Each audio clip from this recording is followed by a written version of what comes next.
Chris Emma, left tackle, go. Oh my goodness, where to begin? So Theo Benedet worked with the ones, so did Braxton Jones. Ossie Trapillo worked with the twos. Theo Benedet worked only with the ones. Braxton Jones rotated in with the twos as well. You saw formation in the second team offense, whereas Braxton Jones at left tackle and Ossie Trapillo at right tackle. And that was the tackle competition about a week and a half ago. Those two guys in particular, with Crown Amagaji then sideline, those two are now working in with the twos simultaneously. I'm not seeing this as it's like it's going well. It does not feel like things are progressing the way they wanted to.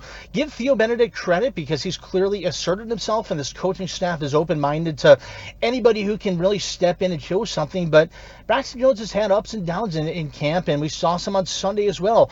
Ossie Trapillo just does not seem as comfortable on the left side as he does on the right side. So there was even a formation which I only saw in a walkthrough period, not in team period, where Braxton Jones was stepping in at right tackle with the two groups. So it tells you that this is a development where A, Theo Benedet is forcing their hand, and B, those other two guys are just not stepping up.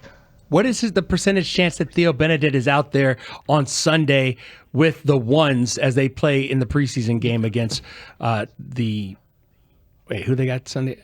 Just blank. I blanked. Bills. The Bills. Bills. It's okay. Bills. Yeah, I think it's a good chance at this point. It's certainly trending that way. This kid's making an impression on them, and he did on the previous regime last year, that previous coaching staff, and obviously the same front office staff in charge.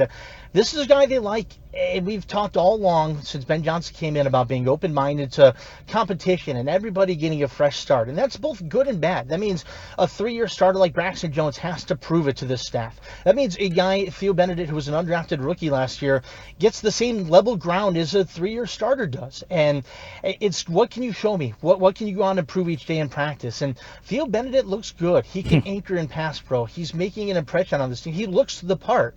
And you've seen ups and downs from Braxton Jones. I'm thinking about a one-on-one drill yesterday where Dayo Odunze just ran through him, like knocked him to the ground, full contact. Ozzy has struggled out there. It's not been clean for him stepping over to the left side.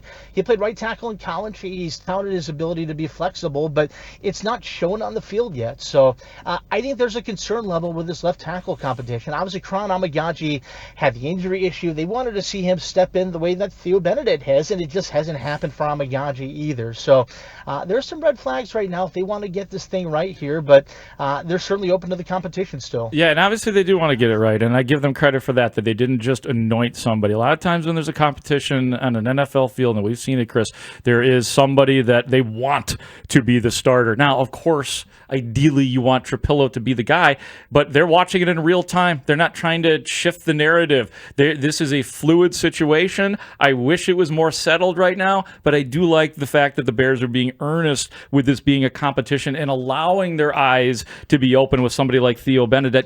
If their eyes have really been open, I'm not so sure that he's actually a guy that they consider to be a starting left tackle as much as I think that he is there to push Braxton Jones, or at least give the appearance that his job is not completely locked down. Chris, we're running out of time here, so I want to ask you about Caleb Williams today. What did you see from the Bears offense today? Any highlights? Did Caleb look good?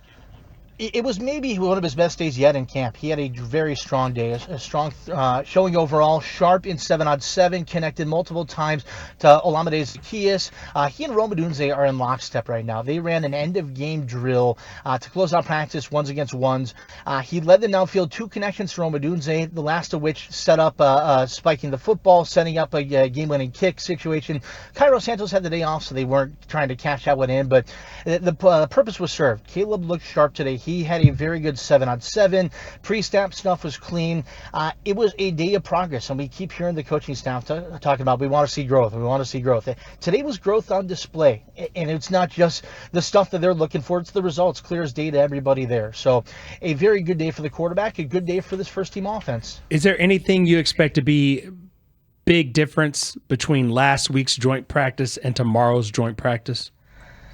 I'm curious if there's a lot of tackling, because clearly Ben Johnson is okay with it. And Mike McDaniel talked last week saying that he doesn't prefer that. That was Mike McDaniel's vote not to do it. When you get the live tackling, you also pick up the intensity, you pick up the fights. It becomes a little bit more of a sideshow. So I'm not quite sure if that's exactly what they're signing up for. I'm curious as well as to how Ben Johnson tempers his starting offense, knowing they're the starters as a whole, knowing that they're going to be playing Sunday's preseason games. So obviously they wanted to squeeze every ounce out of last week with the Dolphins in that Friday joint practice, knowing that Caleb and the starters will be sidelined.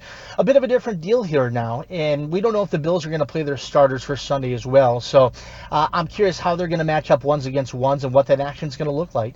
Kind of like a lot of people are hot for Odunze out there today, man. Odunze, he going to be a 1,000-yard guy this year, Emma? Doesn't he have to be? Kind of have to be this year? I think he certainly can be. The potential is all there, and I think a lot of what was missing for him in the offense last year came schematically, and with the dysfunction for that entire side of the football. Caleb Williams and Odunze are putting in the work. They are logging the hours together to get that connection in sync. If this offense is flowing, whenever that may be the case, and it's consistently being productive, you're going to see that connection of 18 to 15 constantly. They are in a good place right now. They've established a strong dynamic through countless hours away from Haugh even, and that's the connection you want to see really take flight this season. I think it can. Chris, Emma, you are a great commander. We appreciate you coming on. I know you're doing BBM updates this afternoon, starting at 3:16. Don't be late for traffic, and don't be late getting to the Prudential, okay?